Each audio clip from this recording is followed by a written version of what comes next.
Bismillahirrahmanirrahim. Ada 4 hal yang membatalkan puasa, yaitu: pertama, bersetubuh; kedua, istimna; ketiga, istiqoah; keempat, masuknya sesuatu ke dalam rongga. Keterangan 1. Bahwa adalah batal puasa orang yang sengaja, bukan lupa bahwa sedang berpuasa. Melakukan semacam jima atau makan, yang mengetahui bukan yang tidak tahu bahwa apa yang dilakukan membatalkan puasa.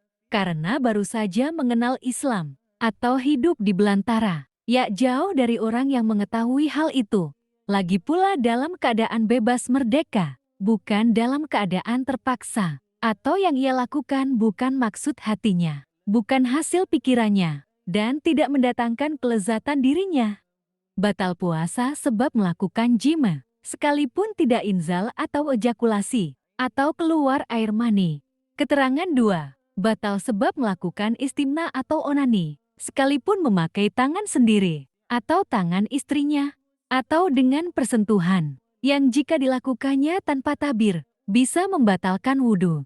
Puasa tidak batal, sebab mencium atau merangkul wanita, dengan bertabir, sekalipun berulang-ulang dan bersyahwat, atau tabirnya tipis. Maka apabila seorang lelaki merangkul atau mencium wanita, dengan tanpa terjadi persentuhan sesama badan karena ada tabirnya di antara mereka berdua, kemudian inzal, maka puasanya tidak batal, sebab tidak terjadi persentuhan sesama kulit sebagaimana ihtilam, atau keluar mani karena bermimpi, atau inzal yang disebabkan oleh pandangan atau lamunan. Apabila bersentuhan kulit dengan mahram sendiri, atau rambut wanita bukan mahram, kemudian inzal, maka puasanya tidak batal, sebab perbuatan seperti itu tidak membatalkan wudhu. Keluar air madzi tidak membatalkan puasa. Lain halnya menurut pendapat ulama-ulama bermadzhab Maliki.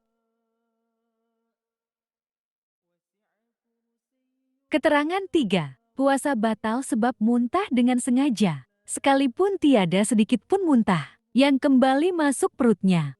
Misalnya sengaja membuat muntah dengan cara menjungkuk atau menungging. Kalau ada yang masuk kembali dan disengaja, maka puasanya batal, karena kesengajaan muntah itu sendiri telah cukup membatalkannya. Adapun bila muntah itu terjadi tanpa disengaja, serta tiada sebagian muntahnya, atau ludah mutanajis, karena tercampur muntah, itu kembali setelah sampai daerah luar, atau ada juga yang masuk kembali, tapi tidak sengaja dimasukkan, maka tidaklah membatalkan puasa. Puasa tidak batal lantaran sengaja mengeluarkan lendir, dahak perut atau dahak otak, jika dilebihnya, karena seringnya perlu melakukan itu. Adapun jika lendir itu telah sampai daerah luar, kemudian ditelan kembali, padahal kuasa melebihnya, maka secara pasti adalah membatalkan puasanya. Batas daerah luar adalah mulai letak mahraj huruf H, subhanallah. Apabila ada nyamuk masuk ke dalam perut, maka secara mutlak, mudhorat atau tidak, dengan mengeluarkannya kembali, puasa menjadi batal. Ia diperbolehkan mengeluarkannya kembali jika dengan tetapnya berada di perut, membuat dirinya mudhorat dengan kewajiban mengqadha puasanya. Keterangan 4.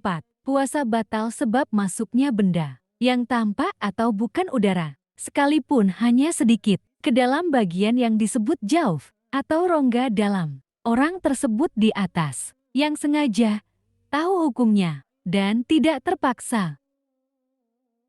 Seperti misalnya, ke dalam rongga perut, hidung, rongga saluran air kemih, atau saluran air susu, sekalipun tanpa melewati penis, atau putik susu,